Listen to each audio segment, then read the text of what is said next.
আৰু ফাইনেলি মই পাই গ'লোঁ গেৰুকামুখৰ NSPC ডেম, মানে য'ত ইলেক্ট্ৰিক প্ৰডাকশ্যনৰ কাৰণে, বিদ্যুৎ প্ৰডাকশ্যনৰ কাৰণে তাত বনাই থকা হৈছে।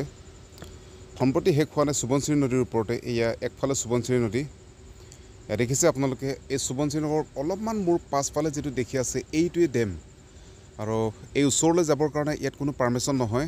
এইটো কাৰণে আমি এটা মাজত এটা দলং আছে ইয়াতে, আৰু এতিয়া সুৰংগ আপোনালোকে দেখি আছে। এই দলং, যিটো দলঙত আমি থিয় হৈ আছোঁ, এইটো সোৱণশিৰি নদীৰ মাজত মানে বনাই থোৱা আছে, সিপাৰৰ পৰা সিপাৰলৈ যাবৰ কাৰণে। ইয়াৰ পৰা ভৈয়ামলৈ গৈ আছে।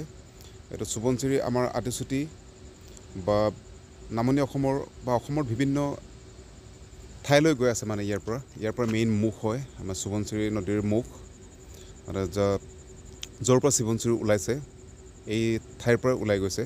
আৰু ইয়াতে সোৱণশিৰি নদীৰ ওপৰত এইখন দলং বনোৱা হৈছে। ইয়াতে আমি থিয় হৈ পিনি ভিডিঅ' লৈছোঁ। তাত ওচৰত যাবৰ কাৰণে পাৰ্মিশ্যন নহয়, মানে এইটো কাৰণে ইয়াৰ পৰা ল'বলগীয়া হ'ল।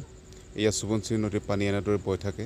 আপোনালোকে ভাবিছে কি জানি ইমান ডাঙৰ সোৱণশিৰি নদীৰ পানী কেনেকৈ বয়, আৰু এইটোৱেই দলং। আৰু এইফালে মোৰ পাছফালে আগফালে এইফালে যিটো দেখিছে, এইটোতো পানী ওলাই আছে, পানীৰ যিটো সোঁত ওলাই আছে, এইটোৱে হয়। আৰু দলঙৰ পৰা আমি পাৰলৈ গুচি গ'লোঁ। পাৰলৈ গৈ পিনি অকণমান চাই পিনি আকৌ সিপাৰলৈ গুচি আহিলোঁ। গুচি আহি মানে এতিয়া যাবৰ কাৰণে ৰেডি। ভালকৈ আপোনালোকক দেখুৱাব নোৱাৰিলোঁ, কাৰণ ভালকৈ তাত ওচৰত যাবৰ কাৰণে আমাৰ অনুমতি নাই। ভিডিঅ' বনাবলৈ তাত নিদিয়ে, বা ওচৰত যাবৰ কাৰণে নিদিয়ে মানে।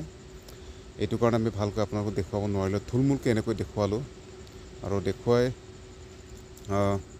যদি ভিডিঅ'টো ভাল লাগিলে তেতিয়াহ'লে লাইক কৰিব, কমেণ্ট কৰিব।